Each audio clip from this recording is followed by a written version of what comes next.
Billionaire vanished for years, until a Christmas return shattered him when he saw his ex with twins welcome to Secrets Narrated. Before we begin, drop a comment telling us which city you're watching from. We love seeing how far our stories travel. When the story ends, don't forget to rate it from 0 to 10 and share what you felt along the way. And if you enjoy emotional stories filled with twists and hidden truths, make sure to follow Secrets Narrated so you don't miss the next one. Now, sit back, relax, and enjoy every detail.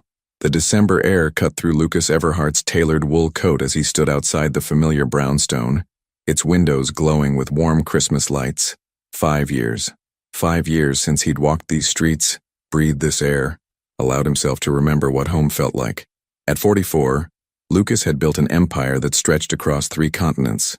Everhart infrastructure had become synonymous with impossible projects.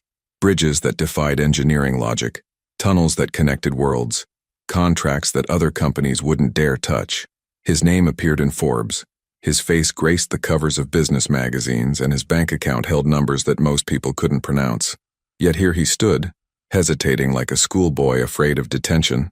The invitation had arrived 2 weeks ago, hand-delivered to his Manhattan penthouse by a courier who refused to leave until Lucas signed for it personally. The cream-colored cardstock bore familiar handwriting. Christmas Eve gathering. Like the old days. Don't even think about saying no. David Hayes. His college roommate, his best man, his conscience when Lucas had none left. The man who'd stopped calling after Lucas disappeared without explanation, without goodbye, without the courtesy of a text message to say he was leaving everything behind. Lucas pulled his phone from his pocket, thumb hovering over David's number. He could still back out, send an expensive bottle of wine with his apologies, claim urgent business in Dubai or Stockholm or any of the dozen cities where his presence was always needed, always demanded, always more important than whatever was happening here. But exhaustion had settled into his bones like winter cold, and for the first time in years, the thought of another boardroom, another handshake, another deal worth millions felt like dying slowly. He rang the doorbell. Lucas, David's wife, Jennifer, opened the door with wide eyes, as if she'd seen a ghost. Maybe she had. Wow, you actually came. Should I not have? Lucas managed a smile, the kind that had charmed investors and closed impossible deals. The invitation seemed pretty insistent. Jennifer's shock melted into genuine warmth. No, come in, please. David will be thrilled. We all wondered if you'd... She trailed off diplomatically. If I'd grown a conscience? Lucas stepped inside, immediately hit by the scent of cinnamon and pine, the sound of children's laughter from the living room, the kind of chaos that came with family gatherings. Jury's still out on that. The house buzzed with familiar energy. Lucas recognized faces from college, from early career days, from the time when his biggest concern was whether he could afford decent wine for dinner parties in his studio apartment. Now he could buy this entire neighborhood without checking his bank balance, but he felt more out of place than he ever had sleeping on couches and eating ramen. Lucas Everhart, you magnificent bastard! David's voice boomed across the room, and suddenly Lucas was engulfed in a bear hug that lasted 3 seconds too long. I can't believe you're here. I sent the invitation, but I honestly thought you'd send some assistant with a fruit basket. I don't have an assistant, Lucas said, then corrected himself. I have 7 assistants, but none of them handle my personal life. Do you have a personal life? David's question carried no judgment, just genuine curiosity. Before Lucas could answer, the front door opened again, bringing with it a gust of cold air and the musical sound of a woman's voice saying, "Boys, remember what we talked about. Inside, voices, gentle hands, and no running in the house." Lucas turned toward the sound and time stopped. Avery Collins, no, she'd gone back to her maiden name after the divorce, stood in the doorway, unwrapping a red wool scarf from around her neck. Her honey blonde hair fell in loose waves past her shoulders, longer than he remembered, with subtle highlights that caught the light. She wore a cream sweater that complemented her fair complexion and dark jeans that showed she'd maintained the runner's figure he'd once known by heart. But it wasn't Avery who made Lucas's chest tighten until he couldn't breathe. It was the 2 small boys standing on either side of her, each holding one of her hands. They were identical in every way that mattered. The same dark brown hair that cowlicked exactly like Lucas's had at that age. The same storm gray eyes that stared out from the covers of business magazines. The same stubborn set to their jaws that Lucas recognized from his own mirror. They couldn't have been more than 4 or 5 years old, and they were unmistakably, undeniably, devastatingly his. "Mama, you said we could have cookies," one of them said, tugging on Avery's hand. "After dinner, Ethan," she replied, her voice steady, warm. "You know the rules." "Miles gets to have juice," the other boy, Ethan, protested. Miles asked politely, Avery said, beginning to remove their coats with practiced efficiency. "What do we say when we want something?" "Please, Mama." "May I have juice too?" Ethan's request came out in the careful cadence of a child who'd been taught manners. "Much better. Yes, you may." Lucas stood frozen, watching this intimate choreography of motherhood, this glimpse into a life that had continued without him. Avery moved with the quiet confidence of a woman who'd learned to handle everything alone, and the boys responded to her with the easy affection of children who'd never known chaos, only stability. She looked up then, and saw him. For a moment neither of them moved. The laughter and conversation around them faded to white noise.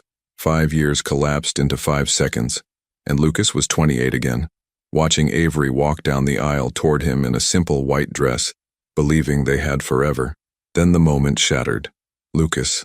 Her voice carried no surprise, no anger, no warmth, just acknowledgement, as if he were an acquaintance she'd run into at the grocery store. "Avery." He couldn't manage anything more. She looked down at the boys who were staring at Lucas with the open curiosity of children who'd been raised to be polite to strangers. "Boys, this is Mama's friend Lucas. Can you say hello?" "Hello, Lucas," they said in unison, and the sound of their voices, so young, so innocent, so completely unaware that they were meeting their father for the first time, nearly brought Lucas to his knees. "Hello," he managed, crouching down to their eye level. Up close, the resemblance was even more striking. They had Avery's gentle mouth but his stubborn chin, her delicate bone structure but his broad shoulders already showing in their small frames. "Are you tall?" Miles asked, apparently fascinated by Lucas's height. "Very tall," Lucas confirmed, fighting to keep his voice steady. "Are you very smart?" Both boys nodded solemnly. "Mama says we're too smart for our own good," Ethan supplied helpfully. "Mama's usually right about these things," Lucas said, glancing up at Avery, who was watching this interaction with careful neutrality. "Come on, boys," she said gently. "Let's go find Aunt Jennifer and see if we can help with dinner." As she guided them away, Lucas caught her elbow gently. "Avery, could I talk to you? Later?" She studied his face for a long moment, and he wondered what she saw there. The man who'd chosen ambition over love? The husband who'd walked away from everything they'd built? The stranger who'd disappeared without explanation? "Okay," she said finally.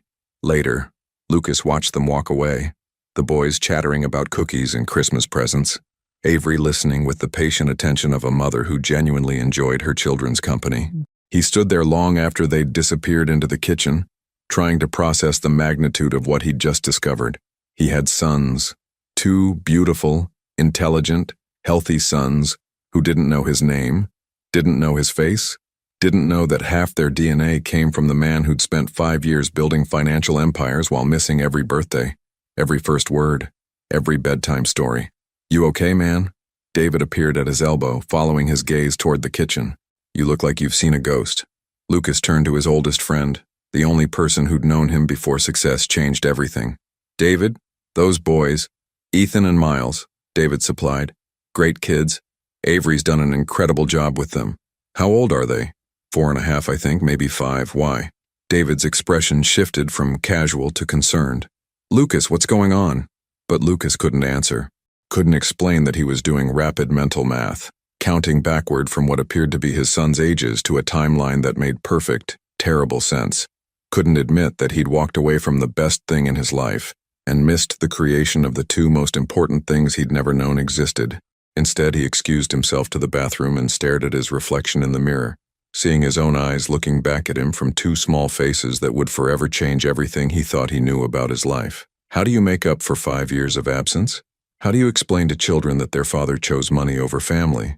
And how do you ask the woman you abandoned for forgiveness when she's clearly built a beautiful life without you?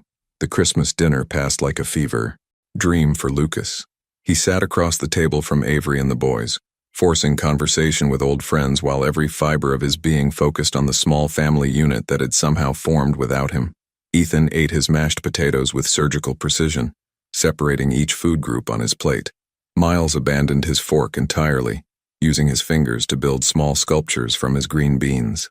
Miles, utensils, Avery said quietly, not even looking up from cutting her own chicken. But Mama, I'm making dinosaurs, Miles protested, holding up a particularly artistic arrangement of vegetables. Dinosaurs can wait until after dinner. Fork, please. The gentle but firm correction, delivered with the patience of someone who'd had this conversation 1,000 times, made Lucas's chest ache. He'd missed this, all of this, the daily negotiations, the small battles, the quiet victories of parenthood. Mr. Lucas, Ethan said suddenly, fixing him with those familiar gray eyes. Do you have kids? The question hit Lucas like a physical blow. Around the table, conversation continued. David was telling a story about his latest camping disaster. Jennifer was laughing at something her sister said, but Lucas felt the world narrow to just him and this small boy who was asking the most complicated question imaginable. Lucas started, then stopped. He glanced at Avery, who had gone very still. That's a good question, Ethan. It's a yes or no question, Miles piped up helpfully. Mama says those are the easiest kind. You're absolutely right, Lucas said, unable to suppress a small smile. Mama sounds very wise. Avery's fork paused halfway to her mouth, and for just a moment her carefully composed mask slipped. Lucas caught a glimpse of something raw and unguarded. Surprise, maybe, or recognition of the man who used to make her laugh. So do you, Ethan persisted, apparently unsatisfied with philosophical discussions about question types. Not exactly, Lucas said carefully, but I hope to, someday. The answer seemed to satisfy Ethan, who returned to his methodical eating. Miles had already lost interest and was now attempting to balance his spoon on his nose. But Avery was watching Lucas with an expression he couldn't quite read. After dinner, the adults gathered in the living room while the children played in the adjoining den. Lucas found himself positioned where he could see through the doorway, watching Ethan help Miles build an elaborate fortress from couch cushions. They worked together with an easy cooperation that spoke of years of shared adventures, shared secrets, shared everything. They're incredible kids, David said, settling into the chair next to Lucas with a glass of wine. Avery's done something really special with them.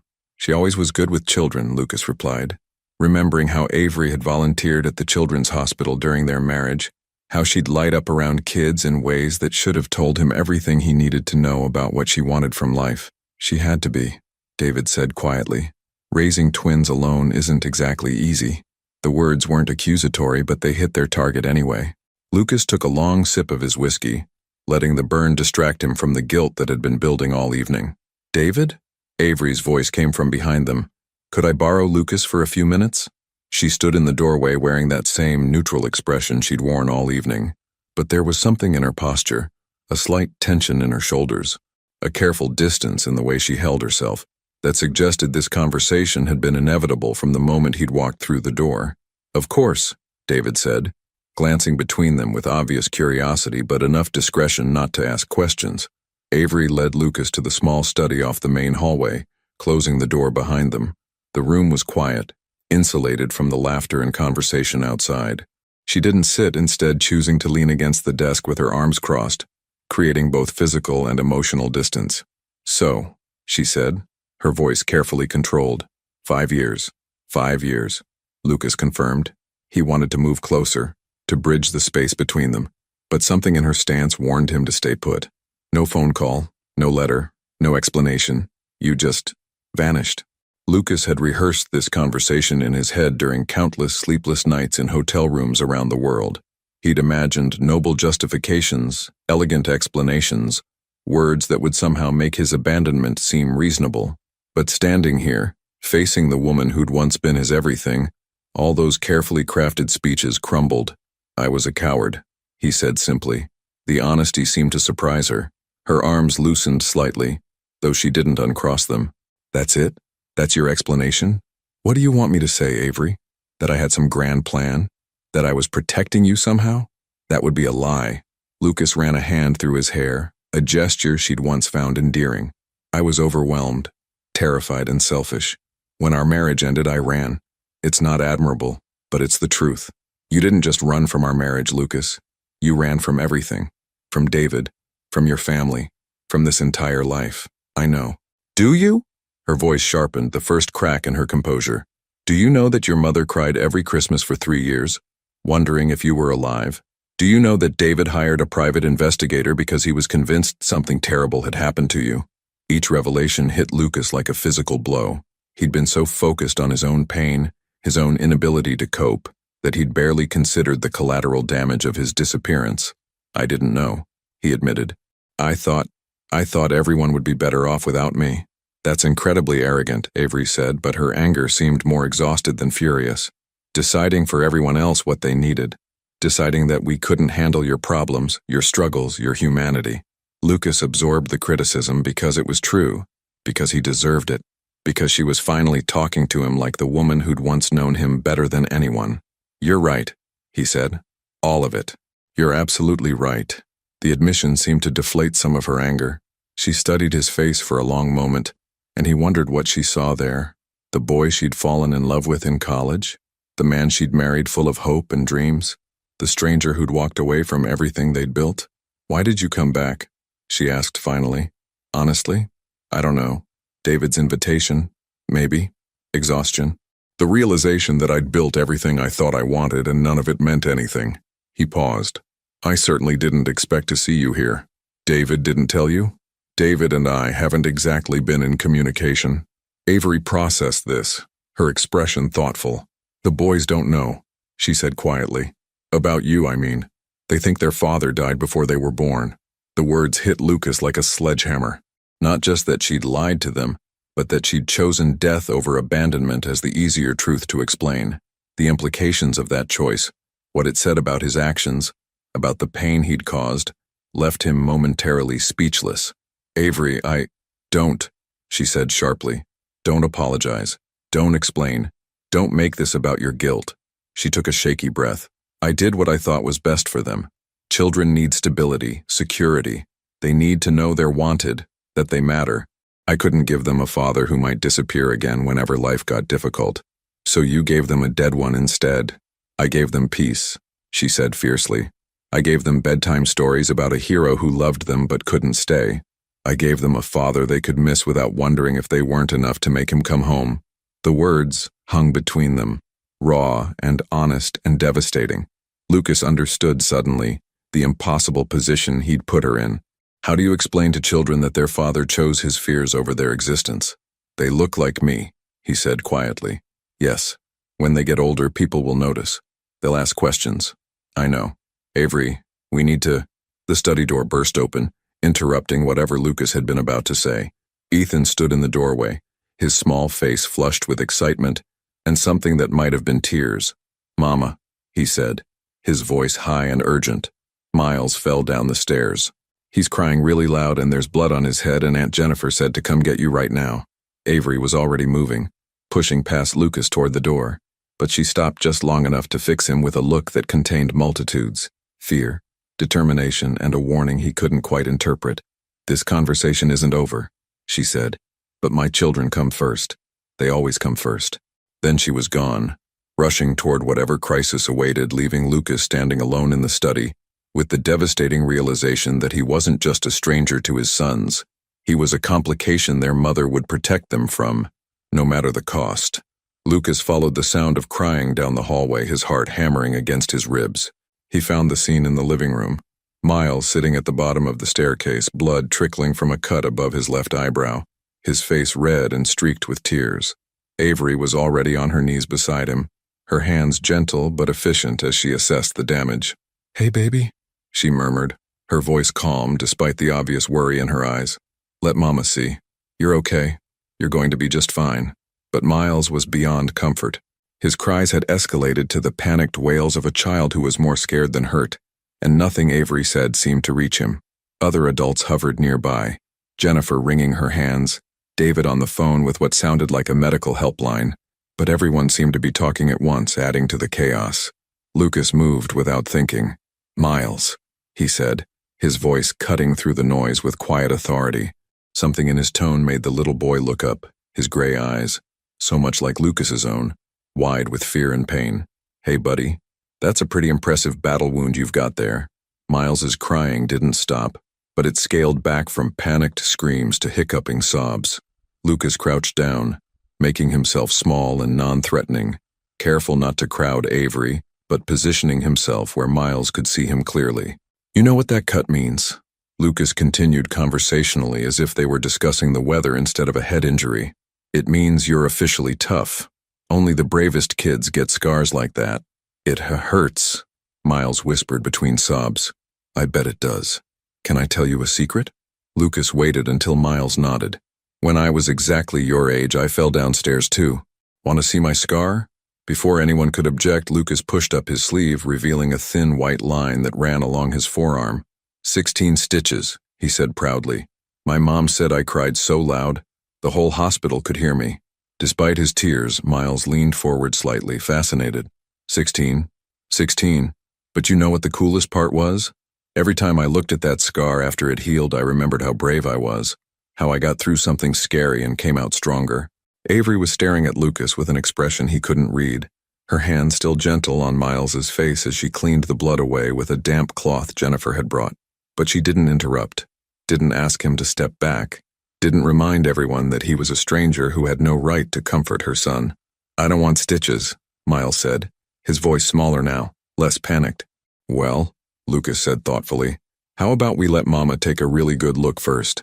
She's pretty smart about these things. And if you do need stitches, I promise they're not as scary as they sound.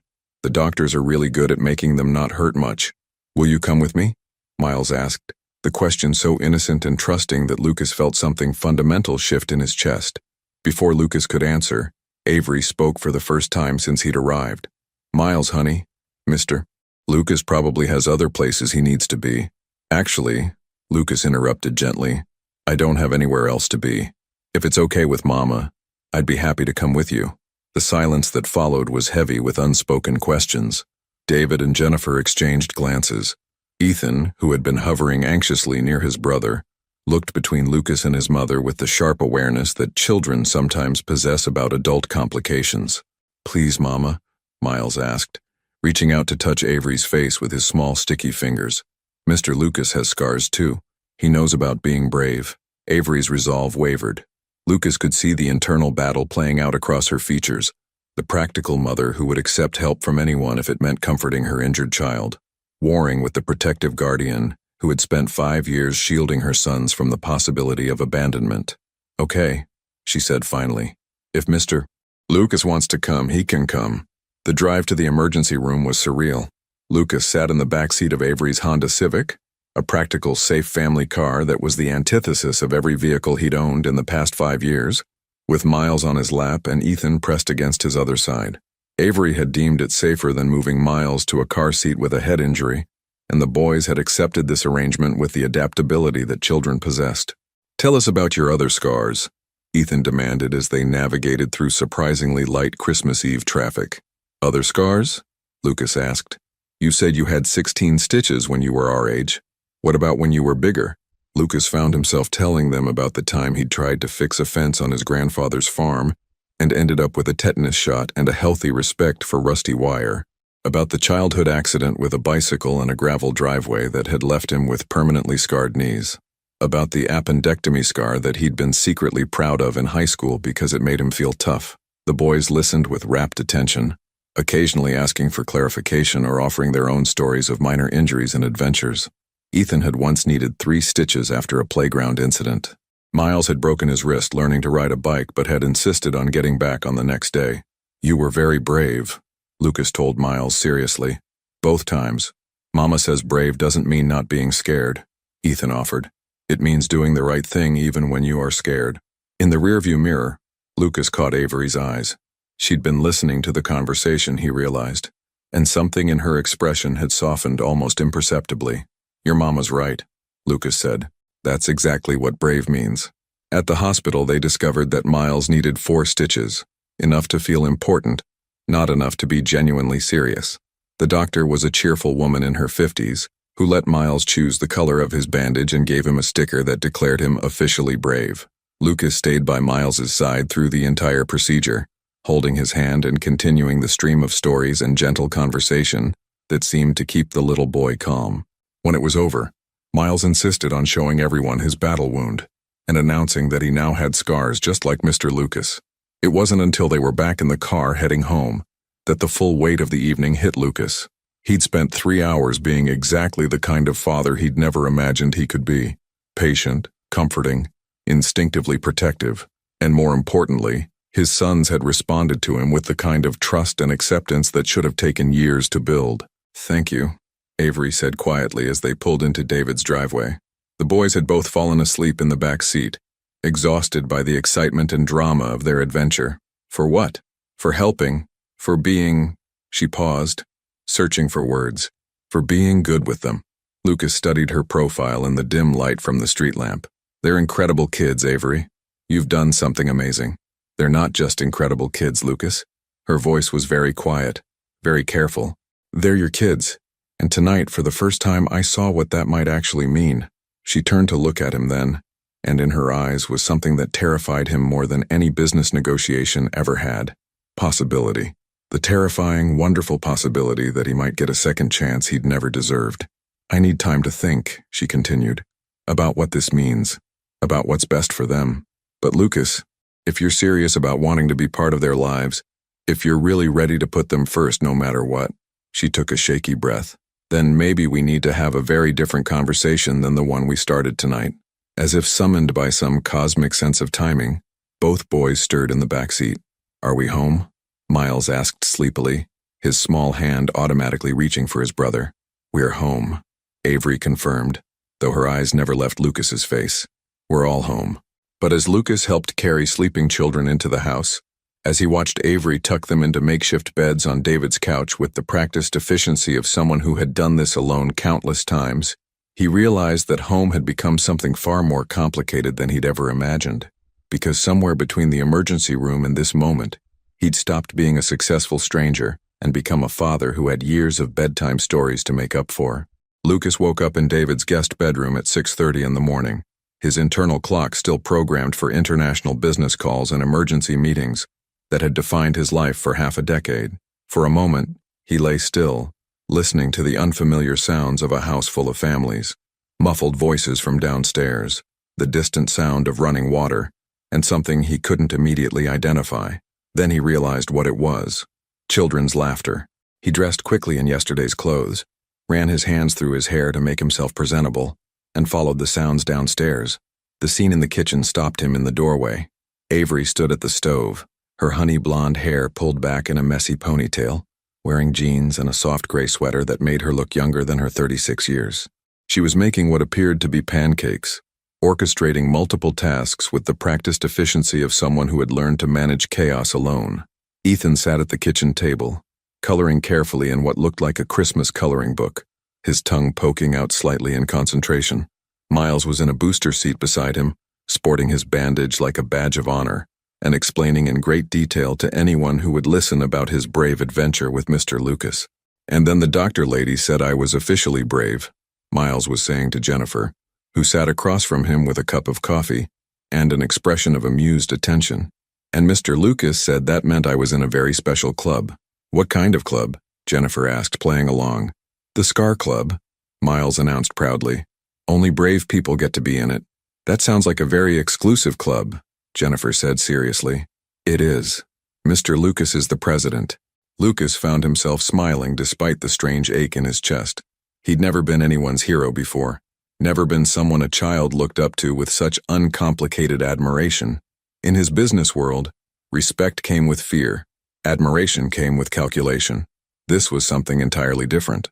"Good morning," Avery said, noticing him in the doorway. Her voice was carefully neutral, but not cold. "Progress, maybe." "Morning," Lucas replied. "How's the patient?" "Perfect," Miles called out before Avery could answer. "Look." He pointed to his forehead where the bandage was decorated with small dinosaur stickers. "The nurse lady gave me extras." "Very impressive," Lucas said, moving into the kitchen. "Those are definitely the best kind of bandages." "Mama said you might want coffee," Ethan said, looking up from his coloring. "She made extra." The casual thoughtfulness of the gesture, Avery anticipating his needs, including him in the morning routine as if he belonged here, caught Lucas off guard. "Thank you. That's very considerate." Avery poured coffee into a mug without being asked, adding cream the way he'd always preferred it. She remembered. After 5 years of silence, she remembered exactly how he liked his morning coffee. "Sleep okay?" she asked, handing him the mug. "Better than I have in months," Lucas admitted, then realized how that might sound. I know what you mean," she said quietly. "This house has always been peaceful." They stood there for a moment, the weight of everything unsaid hanging between them. Around them, the domestic chaos continued. David appeared to steal a piece of bacon from the pan. Jennifer was helping Miles add more stickers to his bandage. Ethan was showing his artwork to anyone within viewing distance. It was everything Lucas had convinced himself he didn't want during their marriage. The noise, the constant demands for attention, the inability to focus on anything for more than 5 minutes without interruption. Now, standing in the middle of it, he couldn't understand how he'd ever thought this was chaos instead of music. "Mr. Lucas," Ethan said suddenly, "do you want to see my picture?" Lucas set down his coffee and moved to look over Ethan's shoulder. The coloring book page showed a Christmas tree, but Ethan had added his own artistic interpretation. Small figures that appeared to be a family standing around the tree. "That's very good," Lucas said. "Tell me about it." "That's me and Miles." Ethan pointed to 2 small figures. "And that's Mama. And that's—" He paused, his small finger hovering over a 4th figure he'd drawn in. "I don't know who that is yet." The innocence of the statement, the unconscious way this child seemed to be making space for possibilities he didn't even understand, made Lucas's throat tighten. "Well," Lucas said carefully, "whoever that is, they're lucky to be in such a nice picture with such a nice family." Ethan beamed and returned to his coloring, apparently satisfied with this answer. Avery was watching this interaction with an expression Lucas couldn't quite read. When their eyes met, she looked away quickly, busying herself with flipping pancakes. "Can I help with anything?" Lucas asked. "You could set the table," she said after a moment. "Plates are in the cabinet above the dishwasher." It was such a normal, domestic request that Lucas almost didn't know how to respond. When was the last time someone had asked him to set a table? When was the last time he'd eaten breakfast anywhere other than a hotel restaurant or his empty penthouse? He found the plates, gathered silverware, and began setting places around the table. The boys watched his progress with interest, occasionally offering suggestions about where things should go. "Forks go on the left," Miles informed him helpfully. "Thank you, that's very important," Lucas said seriously, adjusting the placement. "And the napkins go under the forks," Ethan added. "Good thing you 2 are here to supervise. I clearly need the help." Both boys giggled at this, and Lucas felt something warm and unfamiliar settle in his chest.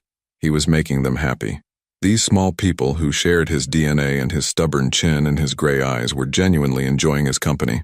"All right, breakfast is ready," Avery announced, bringing a platter of pancakes to the table. The meal that followed was unlike anything Lucas had experienced in years.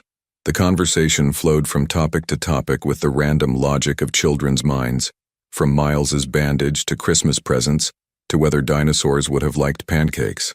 Ethan asked thoughtful questions about everything from why syrup was sticky to whether birds got cold in winter. Miles provided running commentary on the relative merits of different pancake shapes. Avery managed it all with patient grace, answering questions, mediating small disputes over syrup distribution, and keeping both boys fed and engaged. Lucas found himself watching her as much as listening to the conversation, marveling at the woman she'd become in his absence. She'd always been nurturing, but this was something more evolved. A competence that came from years of practice, a confidence that came from successfully navigating countless mornings just like this one. She'd built a life, created stability, raised 2 incredible children entirely on her own, and he'd missed all of it. "Mr. Lucas," Miles said suddenly, syrup decorating his chin, "are you going to stay with us now?" The question hung in the air, innocent and loaded with implications. Everyone at the table went still. Even Ethan stopped cutting his pancakes to await the answer. Lucas looked at Avery, trying to read her expression, searching for guidance about how to navigate this minefield of hope and expectation. Lucas started, then stopped. "How do you tell children that you don't know if their mother will let you stay? How do you explain that your presence in their lives depends on conversations that haven't happened yet, forgiveness that might not come, trust that might be impossible to rebuild?" Before he could formulate an answer, Avery's phone rang. She glanced at the screen, frowned, and answered with obvious reluctance. "Hello, Mom." Even from across the table, Lucas could hear the sharp, agitated voice on the other end of the line. "No, everything's fine," Avery said. her tone becoming carefully controlled. Yes, we're still at David's. No, there's no emergency. The voice on the phone became more insistent, and Avery's expression shifted from mild annoyance to something closer to alarm. Mom, slow down. What are you talking about? There was a pause. What do you mean you saw the news? Lucas felt the bottom drop out of his stomach. In the whirlwind of Christmas Eve revelations and emergency room visits, he'd completely forgotten about the outside world, about the empire he'd built, about the business complications that had been brewing when he decided to disappear for the holidays. I need to take this, Avery said, standing from the table. Boys, finish your breakfast. I'll be right back. She walked toward the hallway, phone pressed to her ear, but Lucas caught fragments of the conversation. I don't care what the internet says. Not public information. How did they even find out? Lucas closed his eyes, understanding with horrible clarity what must have happened. Someone had seen him. Someone had taken pictures. Someone had connected the dots between Lucas Everhart, missing billionaire, and the small family he'd been photographed with at the emergency room. Because in the age of smartphones and social media, nothing stayed private for long, especially not the sudden reappearance of a man who'd vanished 5 years ago, now apparently playing father to children whose existence he'd never acknowledged. When Avery returned to the kitchen, her face was pale and her hands were shaking. Lucas, she said, her voice very carefully controlled. We need to talk. Right now. The study felt smaller than it had the night before, the walls closing in as Avery showed Lucas her phone screen. The headline made his blood run cold. Billionaire's secret family. Lucas Everhart spotted with mystery woman and twin sons. Below it, a series of photos that must have been taken at the hospital. Lucas carrying Miles. Avery holding Ethan's hand. The four of them walking together toward the parking garage, looking for all the world like a family. There are 12 articles already, Avery said, her voice tight with controlled panic. And it's not even 9 in the morning. Lucas scrolled through the photos with growing horror. Someone had been following them, documenting what should have been a private family emergency. The images were clear enough to show Miles's bandage, intimate enough to capture the tender way Lucas had held his injured son. How did they even know? Avery continued. You've been gone for 5 years. How does someone just happen to recognize you at a random hospital on Christmas Eve? Lucas set the phone down carefully, his mind racing through possibilities. Someone at the emergency room, maybe. Or, he paused, a sick feeling growing in his stomach. Someone might have been watching me since I got back to town. Watching you? Why would anyone be watching you? Before Lucas could answer, his own phone began ringing. The caller ID showed a number he recognized, his head of security, someone who only called when there was a crisis that required immediate damage control. I have to take this, Lucas said. Lucas, where the hell are you? The voice on the other end belonged to Marcus Stone, his security chief and the closest thing Lucas had to a friend in his business world. The media is going insane. Someone leaked photos of you with some woman and kids. My phone hasn't stopped ringing. Marcus, I need you to... Are those your kids, Lucas? Because if they are, we have a major problem. The board is already calling emergency meetings. Your disappearing act was bad enough, but secret children? That's the kind of scandal that brings down companies. Lucas glanced at Avery, who was listening to every word with growing alarm. We'll discuss this later, Lucas said curtly. Right now I need you to find out how those photos were taken and by whom. Lucas, you need to get back to New York immediately. Richard Blackstone is already making moves. Richard Blackstone? Lucas's blood chilled. Richard Blackstone, his former business partner and current competitor, the man who'd been trying to acquire Everhart Infrastructure for 3 years. What does he have to do with this? He's been buying up shares through shell companies for months. If this scandal destabilizes your position with the board, he could make a play for a hostile takeover. Lucas, you could lose everything. The phone went dead. Lucas stared at the screen, the magnitude of the situation settling over him like a weight. He'd built his empire carefully, methodically, but it was still largely dependent on his personal reputation, his relationships with investors, his image as the controlled, successful businessman who never made mistakes. Secret children were definitely a mistake in their eyes. Lucas? Avery's voice seemed to come from very far away. What's happening? He looked up to find her watching him with an expression that was shifting from confusion to understanding, to something that might have been betrayal. Tell me, she said quietly. Tell me this isn't going to destroy their lives. It won't, Lucas said quickly. I can handle this, Can you? Her voice was getting sharper. Because it sounds like you're about to lose your company. It sounds like someone is using my children as weapons against you. It sounds like being associated with you just made us targets. Lucas started to respond, but she held up a hand to stop him. No, she said. You don't get to make promises you can't keep. Not about this.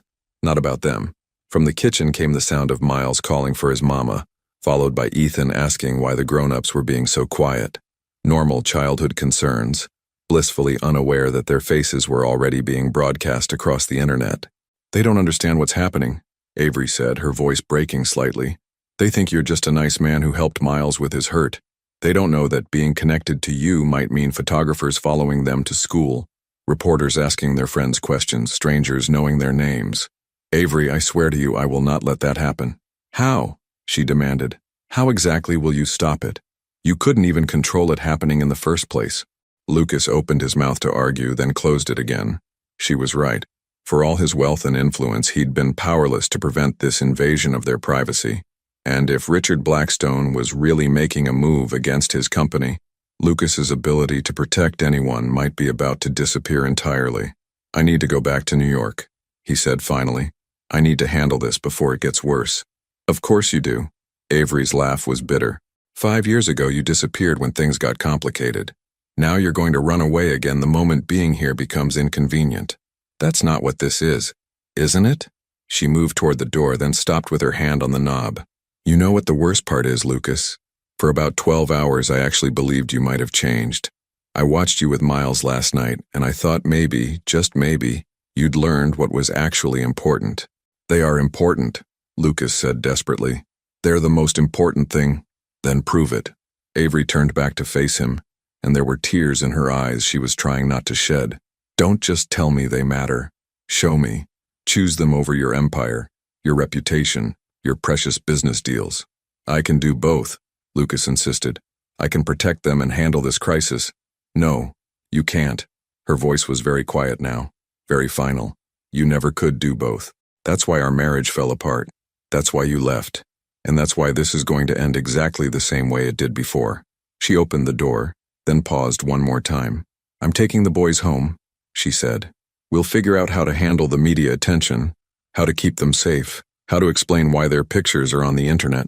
We'll do what we always do. We'll handle it ourselves. Avery, wait. But she was already walking away, leaving Lucas alone with the devastating realization that in trying to protect his sons, he might have lost them forever. From the kitchen, he could hear her talking to the boys in that same calm, reassuring voice she'd used in the emergency room, explaining that they needed to go home, that it was time to pack up their things, that this had been a lovely visit, but now it was over. Miles asked if Mr. Lucas was coming with them. No, sweetheart, Avery replied. Mr. Lucas has to go take care of some work things. Will we see him again? Ethan wanted to know. There was a long pause before Avery answered. I don't know, baby. I honestly don't know. Lucas stood at the study window, watching through the blinds as Avery loaded the boys into her car 20 minutes later. Miles waved enthusiastically from his car seat, pressing his face against the window and mouthing, Bye-bye, Mr. Lucas, with his bandaged forehead catching the morning sunlight. Ethan was more subdued, seeming to sense that something significant was ending before it had really begun. As the car disappeared down the street, Lucas's phone rang again. Marcus, probably, with more bad news about shareholders and hostile takeovers and the empire that was supposedly everything he'd worked for. But for the first time in his adult life, Lucas ignored the call, because watching his sons drive away felt like losing everything that had ever truly mattered, and no amount of money was going to fix that. The phone stopped ringing, then immediately started again. This time, the caller ID made Lucas's blood run cold. Richard Blackstone. His enemy was calling personally, which meant the attack was about to begin in earnest, and Lucas had just lost the only reason he'd ever had for fighting back. Lucas stared at Richard Blackstone's name on his phone screen for 3 rings before answering. Richard. Lucas. My old friend. Blackstone's voice carried that familiar blend of charm and venom that had made him both successful and dangerous in equal measure. Congratulations. I hear fatherhood suits you. What do you want? Straight to business. I always admired that about you. Lucas could hear the smile in Blackstone's voice. I want Everhart infrastructure. I've wanted it for 3 years, as you well know, but until now you've been untouchable. Lucas walked to the window, watching the empty street where his family had disappeared 20 minutes earlier. And now? Now you're a man with secrets.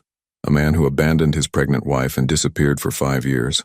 A man whose own board of directors is questioning his judgment and stability. Blackstone paused for effect. A man who's about to lose everything he's built unless he's very, very smart about what happens next. I'm listening. Smart man, here's my offer. You sell me controlling interest in Everhart Infrastructure for 40% below market value. In return, I make this media nightmare disappear. No more photographers following your family. No more headlines about deadbeat billionaire fathers. No more questions about your fitness to run a company. Lucas felt something cold settle in his chest. You orchestrated this. I hired a very discreet investigator to keep tabs on your activities when you returned to town. Imagine my surprise when he reported that you'd been spotted with a woman and children who bore a striking resemblance to you. Blackstone's voice turned mockingly sympathetic. These things have a way of getting out, Lucas, especially when there's money involved. You leaked the photos. I facilitated their distribution, yes. Amazing how much money people will pay for exclusive images of a missing billionaire's secret family. The photographer made enough to retire comfortably. Lucas closed his eyes, understanding the full scope of what he was dealing with. This wasn't just business competition. It was calculated destruction. So here we are, Blackstone continued. You can fight this, of course. Spend months in court battles while the media circus continues. Watch your company's stock price plummet as investors lose confidence. See your children's faces on tabloid covers as their father's reputation is systematically demolished. Or you take my offer, sign the papers, walk away with enough money to live comfortably forever, and I guarantee your family disappears from public interest. No more photos, no more stories, no more invasion of their privacy. Lucas found himself thinking about Miles's eager face pressed against the car window, waving goodbye, about Ethan's careful drawing with the mysterious fourth figure, about Avery's voice when she'd said she didn't know if they'd see him again. I need time to consider. You have until tomorrow morning. Blackstone cut him off. After that, things get much worse for everyone involved. And Lucas, don't think about running again. I'll make sure this story follows you anywhere you go. The line went dead. Lucas stood holding his phone, feeling the walls of his carefully constructed life collapsing around him. Everything he'd built, everything he'd worked for, everything he'd convinced himself mattered. It could all disappear in a single business day. His phone buzzed with a text message. A link to a news article with a new headline. Everhart Infrastructure stock plummets amid CEO's personal scandal. Then another text, this one from his assistant. Board meeting called for tomorrow. They want answers. And another, from his head of PR. Need statement immediately. Investors pulling out. Call me. Within minutes, his phone was buzzing constantly. Calls from board members, messages from business partners, emails from reporters wanting statements. The empire he'd spent 15 years building was imploding in real time. But all Lucas could think about was a little boy asking if he was staying for Christmas, and a woman who'd looked at him with something that might have been hope before it turned to resignation. 20 miles across town, Avery sat in her kitchen staring at her own phone. The boys were in the living room, building elaborate structures with their Christmas Legos, blissfully unaware that their faces had become internet headlines. Her mother had called 6 more times. 3 of her friends had texted asking if the rumors were true. Even her neighbor had knocked on the door, claiming she wanted to borrow sugar but clearly fishing for information about the famous man she'd seen in the photos. Avery had dealt with it all the same way, politely declining to comment while privately making plans to change their phone number and possibly their address. The worst part wasn't the invasion of privacy, though that was devastating enough. The worst part was the familiar feeling of being left to clean up Lucas's mess while he disappeared to handle his more important problems. Just like before, her laptop was open to a dozen news articles, each one speculating about the mystery family of the missing billionaire. Some painted her as a gold digger who'd trapped a wealthy man with pregnancy. Others portrayed Lucas as a deadbeat father who'd abandoned his responsibilities. None of them came close to the complicated truth of 2 people who'd loved each other, but couldn't build a life together. Mama, Ethan appeared in the kitchen doorway, his expression serious. There are cars outside with cameras. Avery's blood went cold. She moved to the front window and peered through the blinds. 3 vehicles were parked across the street, all with occupants holding professional cameras with long lenses pointed at her house. What are they doing? Ethan asked, joining her at the window. Taking pictures, Avery said, trying to keep her voice calm. Why? Because sometimes grown-ups are curious about things that aren't their business. Miles bounded into the room, oblivious to the tension. "Can we go to the park? I want to show everyone my bandage." "Not today, sweetheart," Avery said, her mind racing. "Today we're having an inside day." "But I want to go outside," Miles protested. "I want to ride my bike." "Tomorrow," Avery promised, though she had no idea if that would be true. Her phone rang again. This time the caller ID showed an unknown number with a New York area code. "Hello? Ms. Collins? This is Rebecca Martinez from Channel 7 News. I was hoping to ask you a few questions about your relationship with Lucas Everhart." Avery hung up immediately, but the phone started ringing again within seconds. Different number, same request. She turned the phone off and sat down at the kitchen table, trying to think clearly. She could handle reporters. She could handle invasive neighbors and curious friends. What she couldn't handle was the possibility that this would never end, that her sons would grow up with cameras following them because their father was a public figure who'd made private choices public spectacles.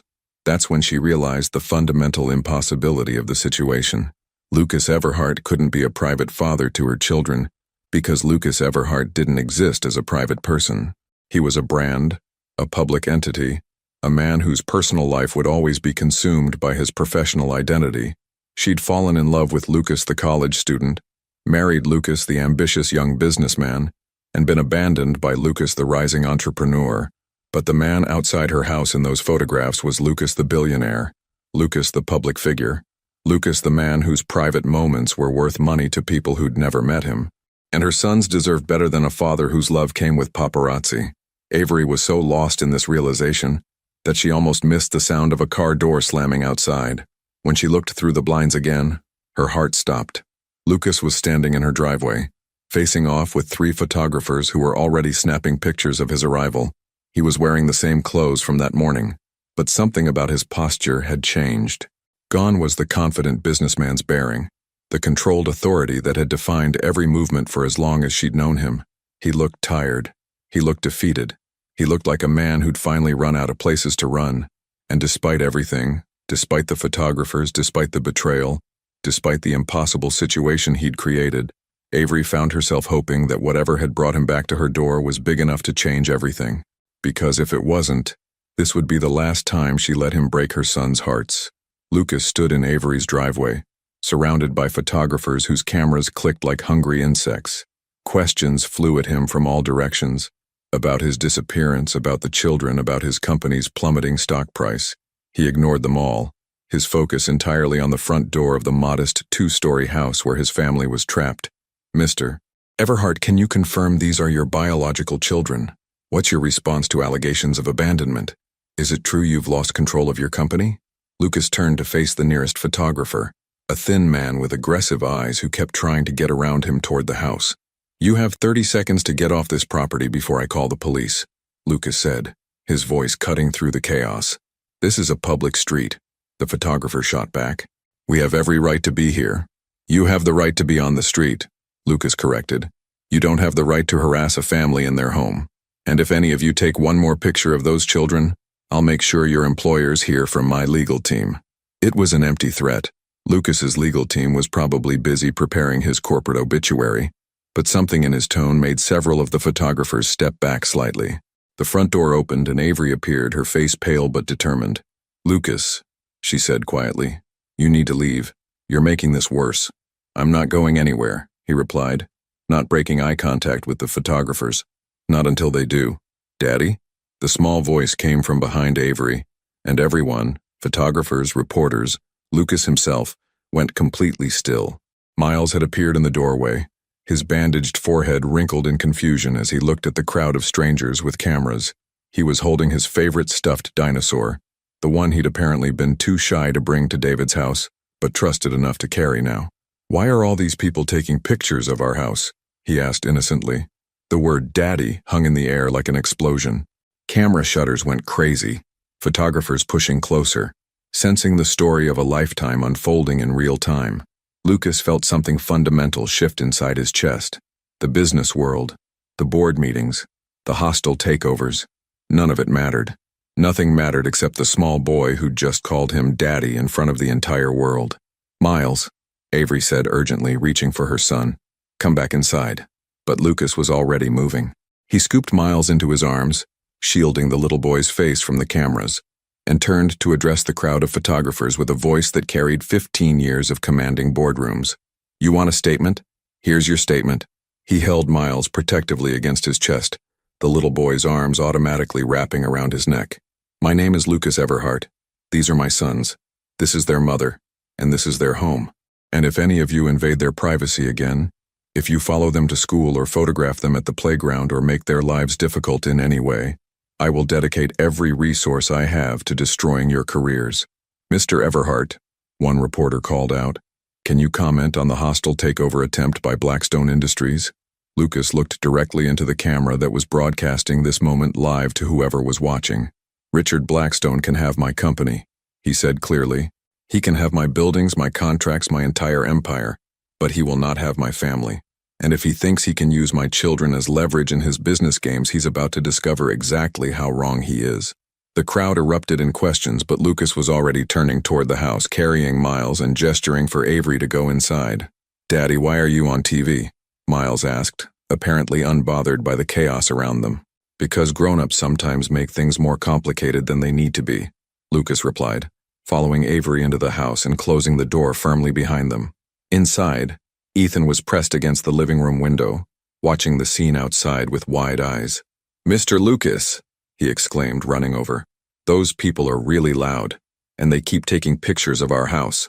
"I know," Lucas said, setting Miles down but staying crouched at their eye level. "They're going to go away soon." "Are you really our daddy?" Miles asked, apparently having processed the conversation outside. The question hit Lucas like a physical blow. He looked at Avery, who was standing frozen in the hallway, her expression unreadable. "Would you like me to be?" Lucas asked carefully. Both boys nodded enthusiastically. "Then yes," Lucas said, his voice steady despite the emotion threatening to overwhelm him. "I'm your daddy, and I'm very sorry it took me so long to come home." "Where were you?" Ethan asked with the directness that only children possessed. "I was lost," Lucas admitted. "I was scared and confused, and I made some very bad choices. But I'm here now, and I'm not leaving again." "Promise?" Miles demanded. Lucas looked over their heads at Avery, who was watching this exchange with tears she was trying not to shed. "I promise," he said. Avery finally found her voice. "Boys, why don't you go play in your room for a little while? Daddy and I need to have a grown-up conversation." "Can Daddy come see our room after?" Ethan asked hopefully. "We'll see," Avery said, which both boys seemed to accept as a qualified yes. After they'd thundered upstairs, Avery turned to face Lucas with an expression that was part wonder, part terror. "Did you just walk away from your company?" she asked quietly. "On live television?" "Yes." "Lucas, you can't just... That's your entire life's work, everything you built. Everything I built without you, without them." Lucas gestured toward the stairs where they could hear the boys' voices. "What's the point of an empire if you're ruling it alone?" Avery sat down heavily on the couch as if her legs couldn't support her anymore. "This is crazy," she said. 5 years ago, you couldn't handle the idea of having children. Now you're willing to lose everything for them. 5 years ago, I was an idiot," Lucas said, sitting down across from her. "I thought success meant having control over everything, including my personal life. I thought love was a weakness that would make me vulnerable. And now I understand that I've been vulnerable all along. I just didn't know it." Lucas leaned forward, trying to find the words for something he'd never said out loud. "I've spent 5 years building an empire, Avery. I have more money than I can spend in 3 lifetimes. I have influence that reaches across continents. But this morning, watching a 5-year-old boy call me daddy for the first time," he paused. "That was the most powerful I've ever felt in my life." Avery was quiet for a long moment, studying his face as if trying to determine whether this transformation was real or temporary. "Blackstone won't stop," she said finally. "You've just made this very public. He'll come after you even harder now. Let him. I have something worth fighting for now. And when the fight gets ugly, when it affects the boys, when they can't go to school because of photographers, when their friends' parents whisper about them, when they start asking questions about why their father's face is always in the news." Avery's voice was getting stronger, more challenging. "What happens then, Lucas? Do you disappear again when the reality of being a public parent becomes too difficult?" It was the question Lucas had been dreading, the test he'd failed before. But looking around this house, at the children's artwork on the refrigerator, at the family photos covering the mantelpiece, At the evidence of the life Avery had built for their sons, he realized he finally knew the answer. Then we figure it out, he said simply. Together, as a family. And if being Lucas Everhart makes their lives harder, then maybe it's time for Lucas Everhart to disappear and for me to become just their father. Before Avery could respond, Lucas's phone rang. The caller ID made him smile grimly. Richard Blackstone, probably calling to gloat about the public spectacle Lucas had just made of himself. Lucas answered the phone and put it on speaker. Richard. Well, Blackstone's voice filled the room. That was quite a performance. Very touching. Very public, very stupid. Get to the point. The point, Lucas, is that you've just handed me everything I wanted on a silver platter. Your board saw that little display. Your investors saw you walk away from the company on live television. By tomorrow morning, I'll own Everhart Infrastructure for half what I was willing to pay an hour ago. Lucas looked at Avery, who was listening with growing alarm. Congratulations, Lucas said calmly. The silence on the other end was telling. I'm sorry, what? I said congratulations, you've won. Take the company. Enjoy it. This isn't how this was supposed to go, Blackstone sputtered. You're supposed to fight me. You're supposed to choose your empire over your family just like you did 5 years ago. 5 years ago I was an idiot, Lucas repeated. Today I'm a father, and fathers don't sacrifice their children for business deals. You'll regret this, Blackstone said, his voice turning ugly. When the money runs out, when the novelty wears off, when you remember what it was like to have power, I'll remember what it was like to be alone. Lucas cut him off. And I'll be grateful I chose better this time. He hung up the phone and looked at Avery, who was staring at him as if seeing him for the first time. He's right, you know, she said quietly. You will lose everything. No, Lucas said, standing up as the sounds of his sons playing upstairs filled the silence. I'll lose money, I'll lose business interests. I'll lose the kind of power that exists only in boardrooms. He moved toward the stairs, drawn by the sound of their laughter. But I've already lost the only things that actually mattered once. I'm not making that mistake again. From upstairs came Miles's voice calling, Daddy, come see what we built. And for the first time in his adult life, Lucas Everhart had somewhere more important to be than anywhere else in the world. The boys' bedroom was a universe Lucas had never imagined. 2 twin beds sat against opposite walls, each reflecting its owner's personality with startling clarity. Ethan's side was meticulously organized, books arranged by height, art supplies in labeled containers, a small desk where he apparently did puzzles and homework. Miles's side looked like a tornado had hit a toy store, but there was logic to the chaos.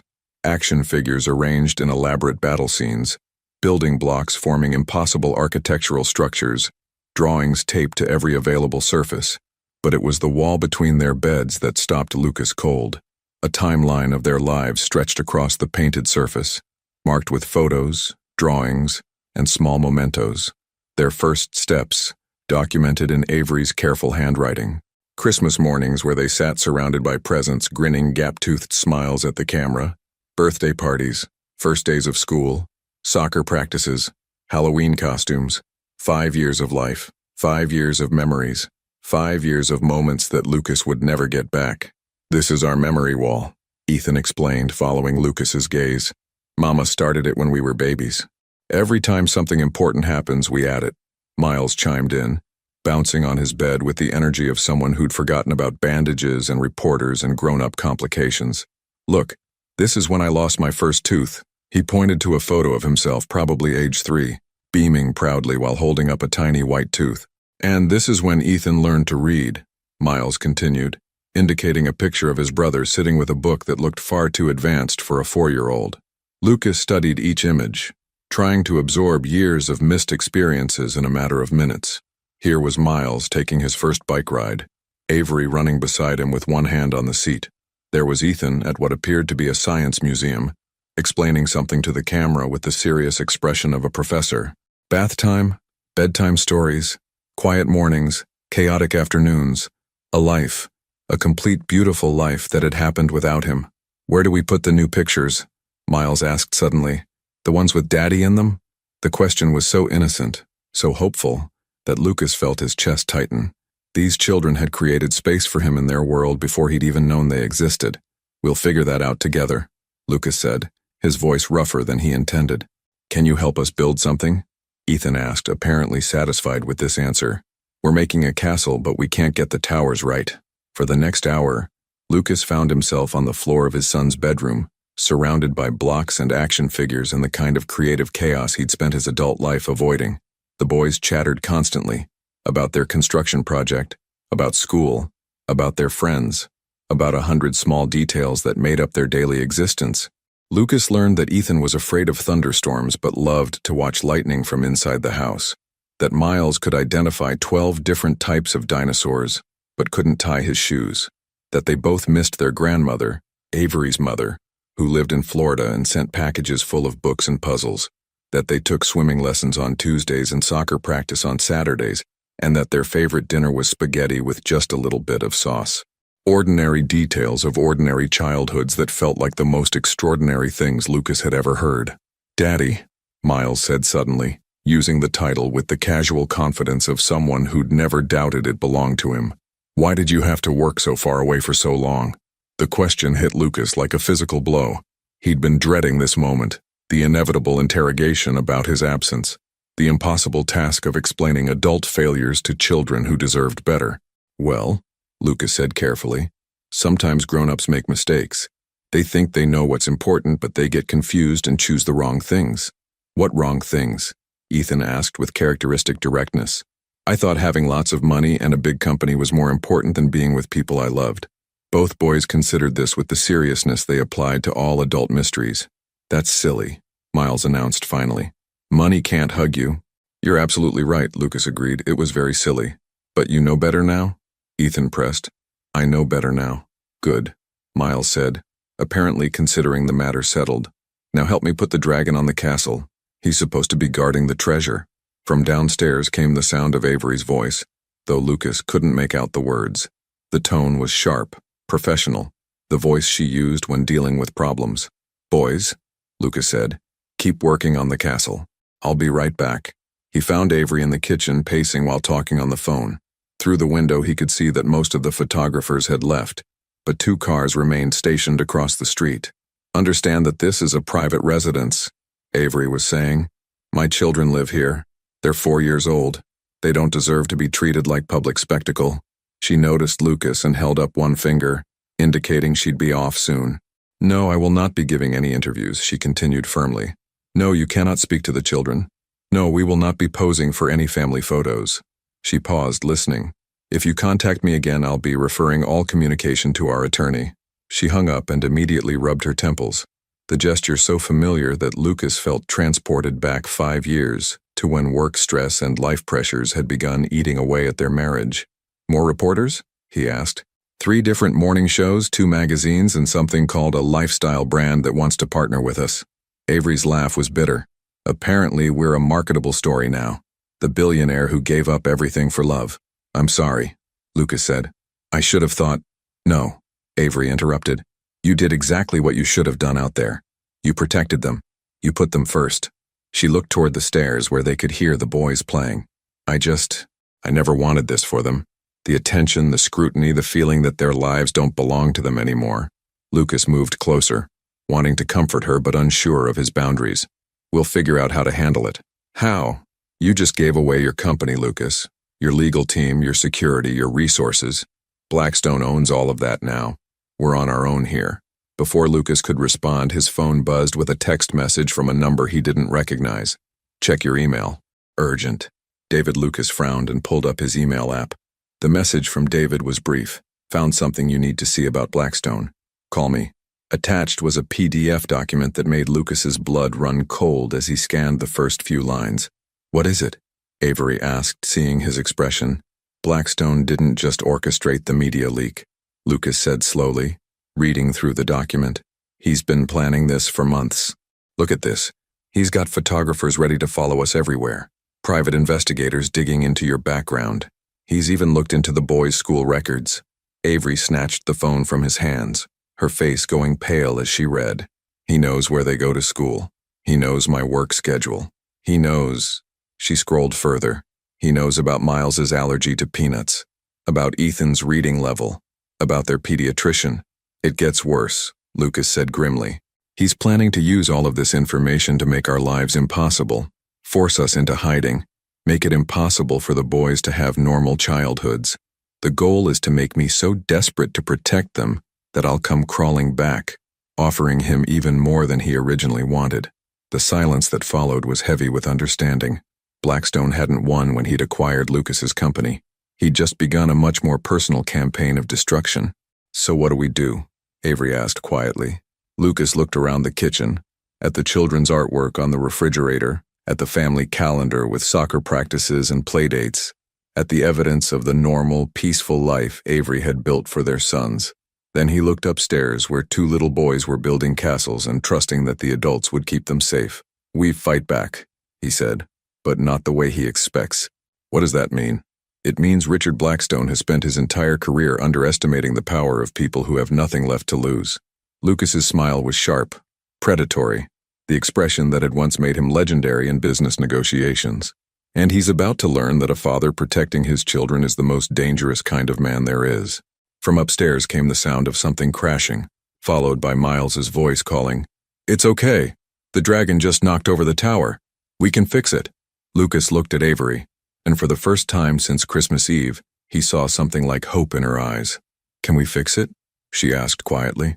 "We can fix it," Lucas promised. "All of it." But as he said the words, his phone buzzed again with another message. "Photos of the boys' school online. They know where your sons are." David outside.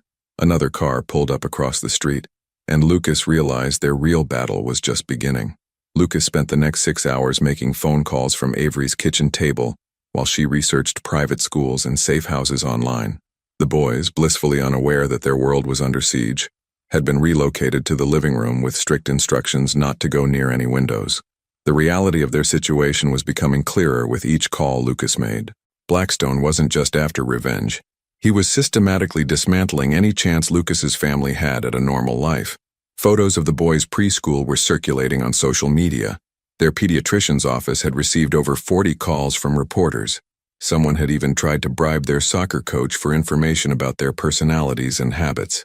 "We can't keep them prisoners in their own home," Avery said, looking up from her laptop. "Miles has a birthday party tomorrow. Ethan has a doctor's appointment for his ear infection next week. They're supposed to start swimming lessons again after New Year's. They can't go to any of those things right now," Lucas replied, hanging up from yet another unproductive conversation. "Not until we figure out how to make this stop." "And how exactly do we do that? You don't have a company anymore. You don't have lawyers or security teams or—" "I have something better," Lucas interrupted. "I have 5 years' worth of business connections who owe me favors." Before Avery could ask what he meant, Lucas's phone rang. The caller ID made him smile for the first time all day. "Marcus," Lucas answered, putting it on speaker. "Tell me you have good news." "Better than good," came the voice of his former head of security. "Blackstone made a mistake. He's been so focused on destroying your reputation that he forgot to cover his own tracks." "What do you mean?" "I mean the private investigator he hired to follow you. The photographer who leaked those hospital pictures. They're both on payroll for multiple illegal surveillance operations. And I mean seriously illegal. Corporate espionage, insider trading, blackmail schemes that go back 3 years. Lucas felt something cold and sharp settle in his chest. "You have proof?" "I have enough proof to put Blackstone in federal prison for the next 20 years. But Lucas—" Marcus paused. "He knows I'm looking into him. He's accelerating whatever he has planned." As if summoned by the conversation, Lucas's phone buzzed with an incoming text from an unknown number. "Answer your door. Now." Through the front window, Lucas could see a black sedan parked in the driveway. A man in an expensive suit was walking toward the front door, flanked by 2 others who looked distinctly like security personnel. "Get the boys upstairs," Lucas told Avery quietly. "Now." "What's happening?" she asked. But she was already moving, her maternal instincts kicking in. The doorbell rang once, then twice. Then someone started knocking, politely but persistently. "Lucas," came a voice through the door. "I know you're in there. We need to talk." Not Blackstone's voice. Someone else. Someone Lucas recognized but couldn't quite place. He looked through the peephole and felt his blood turn to ice. Robert Hayes, David's father. The federal judge who'd been like a second father to Lucas during college, who'd officiated at his wedding to Avery, who'd been devastated when Lucas disappeared 5 years ago. But Robert Hayes didn't make house calls, and he definitely didn't travel with security. Lucas opened the door cautiously. Judge Hayes, what are you doing here? The older man looked exhausted, his usually immaculate appearance disheveled. I'm here because someone made me an offer I couldn't refuse, he said quietly. And because I'm hoping you're smart enough to take the deal I'm about to offer you. What kind of deal? The kind where your children get to grow up safely, and you get to disappear permanently without facing federal charges for securities fraud. Lucas felt the world tilt sideways. Securities fraud? What are you talking about? May I come in? This isn't a conversation for your front porch. Against his better judgment, Lucas stepped aside. Judge Hayes entered alone, leaving his security detail outside. 5 years ago, when you liquidated your assets before disappearing, Hayes began without preamble, you moved $37 million through accounts that were later investigated for money laundering. At the time, the FBI couldn't prove you knew about the illegal activity, but new evidence has come to light. What evidence? Forged documents, falsified emails, bank records that show you were actively participating in schemes to hide money from federal oversight. Hayes's expression was pained. It's all fabricated, of course, but it's very convincing fabrication. Lucas understood immediately. Blackstone. Mr. Blackstone has been very generous with his time and resources in helping federal investigators piece together your alleged crimes, Hayes confirmed. He's also been very generous with his political contributions to certain campaigns, his donations to certain judicial retirement funds, his support for certain law enforcement initiatives. So you're here to arrest me? I'm here to offer you a choice. Hayes sat down heavily in Avery's living room chair. You can fight these charges. Spend the next 5 years in court while your family lives under constant media scrutiny and legal threats. Watch your sons grow up visiting you in federal prison. Hope that justice eventually prevails. Or you take Blackstone's deal. You sign documents admitting to minor financial irregularities, agree to a plea bargain that involves no jail time, but permanent exile from the United States. You take your family somewhere far away from here, somewhere safe, and you never come back. The silence that followed was deafening. From upstairs, Lucas could hear Avery reading to the boys, her voice calm and soothing despite the chaos unfolding below. He can't do this, Lucas said finally. You know this is all fabricated. You know I'm not a criminal. What I know and what I can prove in court are two different things, Hayes replied sadly. And what matters right now isn't justice, Lucas. What matters is keeping those children safe. Safe from what? From what happens if you fight this. Blackstone has made it very clear that if you refuse his offer, the media attention will get much worse. Your son's school will be surrounded by reporters every day. Their friends' parents will be harassed. Their lives will become impossible. Lucas felt the walls closing in. Every choice led to losing his family. Fight and watch them suffer. Run and take them away from everything they'd ever known. There's a third option, he said quietly. What's that? I destroy Richard Blackstone first. Hayes's expression shifted to alarm. Lucas, don't do anything foolish. The man has resources you can't imagine. He has connections in... He doesn't have what I have, Lucas interrupted. Which is what? Nothing left to lose. Before Hayes could respond, Lucas's phone rang. Marcus again. Lucas, whatever you're thinking about doing, do it fast, Marcus said without preamble. Blackstone just hired a team of private military contractors. These aren't photographers or investigators. These are people who specialize in making problems disappear. Through the window, Lucas could see more cars arriving. The street was filling up with vehicles that definitely weren't media. Judge Hayes, Lucas said, his voice very calm, very controlled. I think you need to leave. Now. Lucas, please. Now. The older man gathered himself with obvious reluctance. If you change your mind, you have until midnight to call me. After that, he didn't finish the sentence. After Hayes left, Lucas called upstairs. Avery, bring the boys down. We're leaving. Where are we going? She asked, appearing at the top of the stairs with both boys behind her, their faces reflecting their mother's tension. Somewhere safe, Lucas said. Pack light and fast. But as he looked out the front window at the growing collection of vehicles surrounding their house, Lucas realized that nowhere was going to be safe until he finished what Blackstone had started. His phone buzzed with one final text message. You have 1 hour to decide. After that, I stop being reasonable. R.B. Lucas looked at his sons, who were watching him with the complete trust that children reserved for the adults who were supposed to protect them. And for the first time since Christmas Eve, Lucas Everhart smiled like the predator he'd once been in boardrooms around the world. Because Richard Blackstone was about to learn that there was a difference between a businessman trying to protect his assets and a father protecting his children, and that difference was going to destroy him. Lucas sent Avery and the boys to David's house with instructions to pack only essentials and wait for his call. As their car disappeared down the back alley, he turned to face the growing collection of vehicles surrounding the house. His phone showed 43 minutes until Blackstone's deadline. More than enough time. Lucas called Marcus first. Send everything you found on Blackstone to every major news outlet simultaneously. Financial records, surveillance evidence, the illegal operations, all of it. Lucas, if I do that now, before you're clear, do it now. And Marcus, make sure you send copies to the FBI, the SEC, and the Attorney General's office. I want criminal and federal investigators crawling all over Blackstone Industries before he realizes what's happening. Done. But Lucas, he's got private military contractors out there. This could get dangerous. Good, Lucas said, ending the call. His next call was to his former assistant, Jennifer Walsh, now probably working for Blackstone. Jennifer, it's Lucas. I need you to schedule an immediate board meeting for Everhart Infrastructure. Emergency session. Tell them I'm calling in my contractual right to address the board before the acquisition is finalized. Lucas, I can't, Mr. Blackstone said. Jennifer, in about 30 minutes, Richard Blackstone is going to be arrested on federal charges. Do you want to be implicated as an accessory, or do you want to help me save your job by getting Everhart Infrastructure out from under his control? The silence that followed told Lucas everything he needed to know. The boardroom. 1 hour, Jennifer said quietly. I'll make the calls. Lucas's third call was the most important. Richard, it's Lucas. I understand you wanted to talk. Blackstone's laugh was sharp and victorious. Finally coming to your senses? Good. My people are outside your house. We can handle the transition very quietly, very professionally. Actually, I was calling to congratulate you, Lucas said conversationally. You've been very thorough, very creative. The fabricated evidence was particularly impressive. I don't know what you're talking about. Of course you don't, just like you didn't know about the illegal surveillance operations your companies have been running, the corporate espionage, the insider trading schemes, the blackmail operations that helped you acquire 3 major competitors over the past 2 years.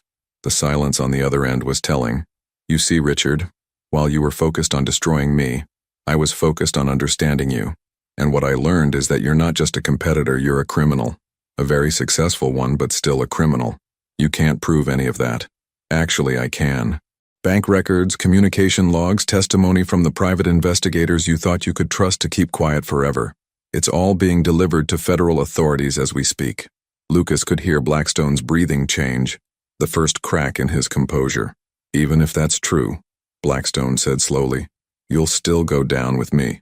Those fabricated documents I showed the FBI, they're good enough to convince a jury. About that, Lucas said, walking to the front window where he could see Blackstone's people positioning themselves around the house. Falsifying federal documents is a felony. Creating fraudulent evidence to frame someone for securities fraud is conspiracy to commit perjury. And when the FBI discovers that you've been bribing federal judges and law enforcement officials to support your schemes, Lucas paused. Well, that's what we call a life sentence. The silence stretched for nearly a minute. What do you want? Blackstone asked finally, his voice stripped of its earlier confidence. I want you to call off your people. I want you to withdraw all fabricated evidence against me. I want you to transfer ownership of Everhart Infrastructure back to the board of directors so they can make decisions without coercion. And I want you to leave my family alone forever. And in return? In return, I give you a 30-minute head start before the FBI arrives at your office. Use it wisely. You're bluffing, Blackstone said, but there was no conviction in his voice. Am I? Jennifer Walsh just confirmed that the Everhart board is meeting in emergency session in 45 minutes. Marcus Stone is personally delivering evidence of your criminal activities to 3 different federal agencies. And Judge Hayes, remember him? He's about to discover that you've been using fabricated evidence to manipulate federal cases, which means every case he's touched in the past year is now under investigation. Lucas watched through the window as several of the cars around his house began starting their engines. You see, Richard, the difference between you and me isn't that I'm more ruthless. It's that I finally found something worth being ruthless for. You're trying to destroy my empire. I'm protecting my family. And a father protecting his children will always be more dangerous than a businessman protecting his assets. The line went quiet for a long moment. When Blackstone spoke again, his voice was barely controlled rage. This isn't over, Everhart. Yes, it is, Lucas said calmly. Yes. Because in about 20 minutes, when the FBI starts seizing your assets and freezing your accounts, you'll realize that you never understood the most important rule of business warfare. Never attack someone's family unless you're prepared to lose everything. Lucas hung up and immediately called Avery. "It's done," he said. "Blackstone's finished. You can bring the boys home." "What did you do?" I reminded him why he should have stuck to business instead of making this personal. From his window, Lucas watched as the last of Blackstone's vehicles pulled away from the house. In the distance, he could see police cars and federal vehicles heading toward downtown, where Richard Blackstone was about to discover that stealing companies was a misdemeanor compared to threatening families. 23 minutes later, Lucas's phone rang with a call from Jennifer. "The board just voted unanimously to restore you as CEO of Everhart Infrastructure," she said. "Blackstone's acquisition has been declared null and void due to fraudulent documentation. Also, the FBI just arrested him for conspiracy, fraud, and about 12 other charges I can't pronounce." Lucas felt a strange sense of completion settle over him.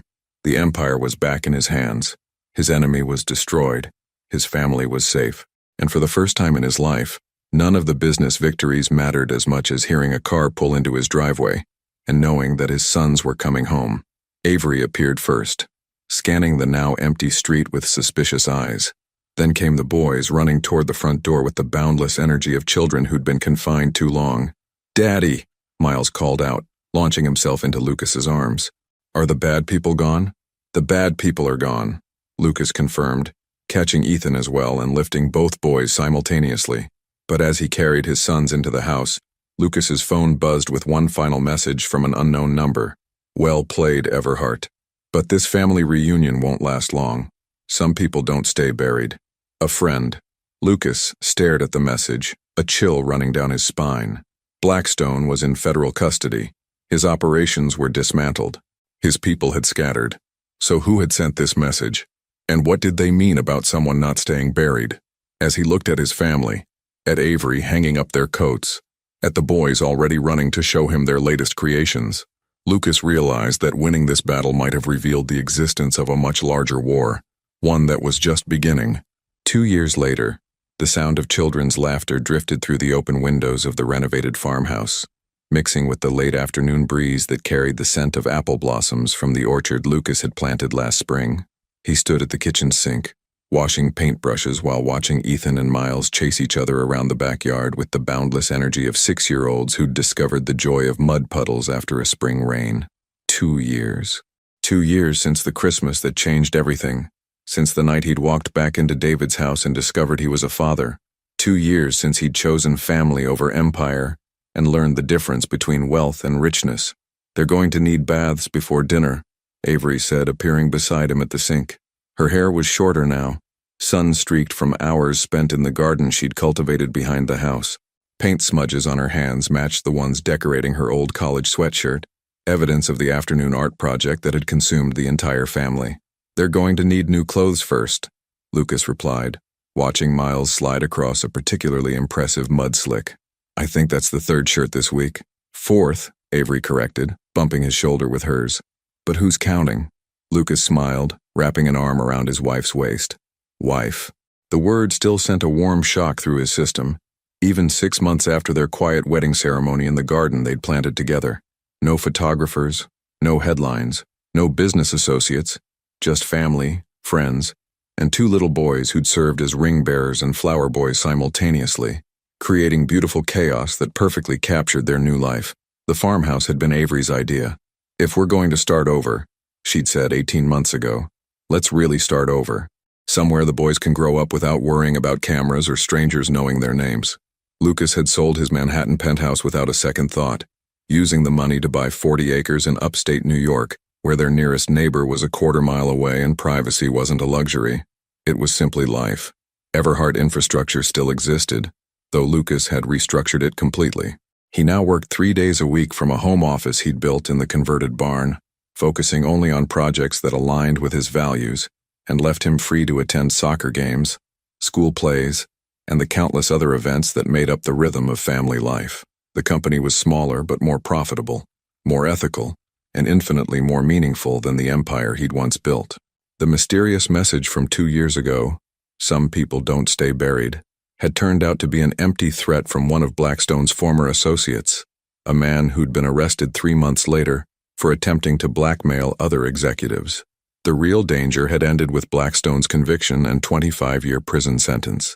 Sometimes Lucas still woke in the middle of the night, checking the security system and listening for sounds that didn't belong. But most nights he slept peacefully, lulled by the quiet sounds of a house where people who loved each other were safe. "Daddy, come see," Miles called from the yard, waving something in his muddy hand. "I found a really cool rock."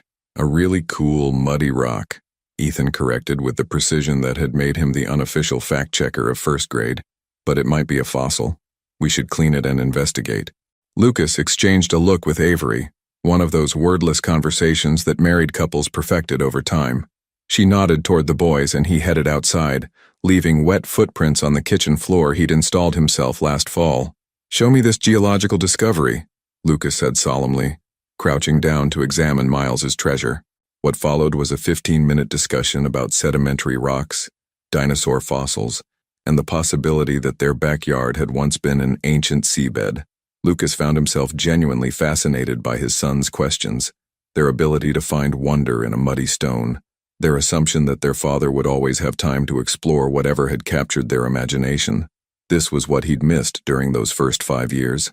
Not just the milestones, first words, first steps, first days of school, but the daily magic of watching two human beings discover the world. The way Ethan approached every problem like a scientific puzzle to be solved. The way Miles threw himself into every experience with complete joy and confidence. The way they both looked at him not as Lucas Everhart, former billionaire, but simply as Daddy, the man who built treehouses and told bedtime stories and could always be counted on to take their discoveries seriously. "Are you coming in for dinner?" Avery called from the back door. "Or are you three planning to eat mud soup?" "Can we eat mud soup?" Miles asked hopefully. "Absolutely not," Lucas replied. "But we can clean up this fossil and add it to your collection after we eat real soup." "Adum." The boys raced toward the house, their argument about whether the rock was a fossil or just a rock continuing at top volume. Lucas followed more slowly, taking a moment to look back at the garden they'd planted, the swing set he'd built, the life they'd created from nothing but love and determination. His phone buzzed in his pocket. A text from David. "How's the family paradise? Boys still driving you crazy?" Lucas typed back quickly. "Every day. It's perfect." Inside, the house buzzed with the controlled chaos of dinner time. Ethan was explaining the rock formation process to his mother while carefully washing his hands. Miles was attempting to convince everyone that dinosaurs probably ate vegetables, so why couldn't he skip the broccoli? Avery orchestrated it all with the patient skill she'd developed during those years of single parenthood, though now she had a partner who genuinely wanted to share every aspect of raising their children. As they sat around the kitchen table, a farmhouse table Lucas had spent 3 weeks building until he got it exactly right, he watched his family and marveled at how completely his definition of success had changed. 2 years ago, success meant net worth and market share, and the respect of people whose names appeared in business magazines. Now it meant Miles asking him to read just one more story before bed. It meant Ethan proudly showing him a perfect spelling test. It meant Avery falling asleep against his shoulder while they watched terrible movies after the boys were asleep. It meant knowing that when he woke up tomorrow, the most important parts of his life would still be there. "Daddy," Miles said suddenly, interrupting his thoughts. "Are you happy?" The question was so direct, so innocent, that Lucas felt his throat tighten. "Very happy," he said. "Are you?" "Very, very happy," Miles confirmed. "Ethan, are you happy?" "I'm happy," Ethan said seriously. "But I think our rock really is a fossil, and I'm not happy that you don't believe me." "I believe you," Miles said generously. "We can both be right." "That's not how facts work," Ethan protested. "Boys," Avery intervened gently. "There's room in this family for different opinions about rocks." Lucas watched this exchange, so normal, so beautifully ordinary, and realized that everything he'd lost 2 years ago had led him to everything he'd gained. The empire, the reputation, the carefully constructed life built around acquisition and achievement. Losing it all had been the best thing that ever happened to him. After dinner, after baths, after stories and songs and the elaborate bedtime routine that somehow always took twice as long as planned, Lucas and Avery sat on the front porch swing he'd installed last summer. The boys were finally asleep, the house was quiet, and the stars were visible in a way they never could be in Manhattan. "Do you miss it?" Avery asked quietly. "Any of it?" It was a question she'd asked before, usually on nights like this when the peace felt almost too good to be real. "I miss feeling important," Lucas admitted. "I miss the rush of closing impossible deals and solving complicated problems. I miss being respected by people who matter in ways that get measured in magazines." Avery nodded, understanding without judgment. "But," Lucas continued, "I don't miss being alone. I don't miss the constant pressure to prove myself. I don't miss lying awake wondering if anything I'd built actually mattered to anyone besides me." He turned to look at her. "And I definitely don't miss not knowing that I had two incredible sons and a wife who was strong enough to raise them without me, even when they're arguing about rocks for 45 minutes straight. Especially then," Lucas said, pulling her closer, "though I'm starting to think Ethan might actually be right about the fossil." They sat in comfortable silence, listening to the sounds of a world that moved at a different pace than the one Lucas had inhabited for most of his adult life. In the distance, an owl called to its mate. The wind chimes Avery had hung from the maple tree created soft music that mixed with the rustle of leaves and the far-off sound of a train carrying people to places where they might or might not find what they were looking for. "Lucas?" Avery said after a while. "What?" "Thank you." "For what?" "For coming back. For choosing us.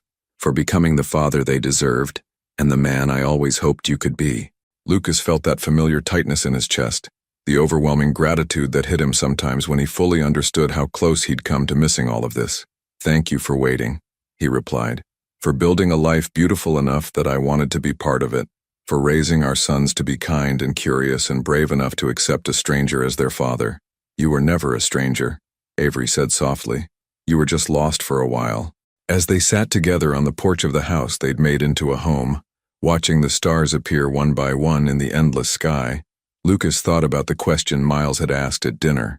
"Are you happy?" The answer was yes, but it was more complicated than that simple word could capture.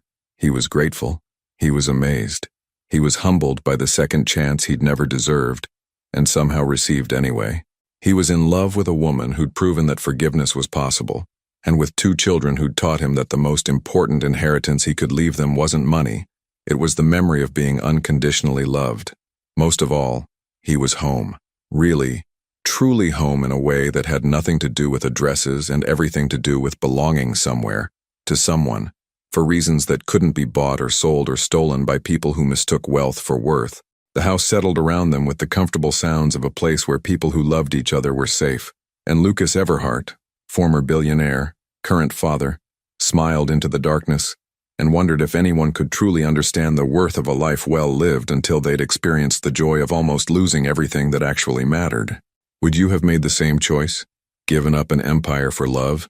Traded power for presence? Chosen family over fortune? Sometimes the greatest success isn't measured in what we gain, but in what we're brave enough to lose for something better. Your participation means a lot to the channel. Please share your thoughts in the comments. Thank you for watching. If you enjoyed the story, please subscribe to our channel and leave a comment below, letting us know what you thought. Your feedback and support mean a lot to us. Stay tuned for more exciting stories.